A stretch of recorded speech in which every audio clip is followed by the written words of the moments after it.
What up, this is Rama Screen covering movies, TV, and entertainment, and here's my review of Redeeming Love. Hey, before you watch my review, please subscribe to my channel, press that like button, and ring that bell so you can get notified whenever I post new videos. And if you'd like to help support this channel, please do so at patreon.com/ramascreen. That's patreon.com/ramascreen. Let's rock this. So, this is a faith-based movie. So yeah, to some of you, that pretty much sums it up, because perhaps you wouldn't want to have anything to do with this genre, and I don't blame you. Redeeming Love is based on the work of an author who's famous for creating fictional stories with Christian themes. In other words, this movie knows its target audience and only caters to them, and it probably will not end up converting non-believers. That said, I find Abigail Cowen ravishing, and some of this film's romantic moments do hit the spot. I wouldn't go so far as calling it sweeping, but nonetheless, it is an interesting illustration of one of Christians' foundational beliefs, which is God's unconditional love.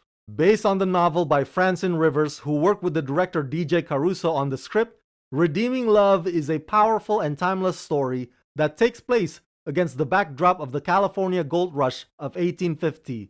The story centers on Angel, who was sold into prostitution as a child. She has survived through hatred and self-loathing until she meets Michael Hosea and discovers there is no brokenness that love can't heal.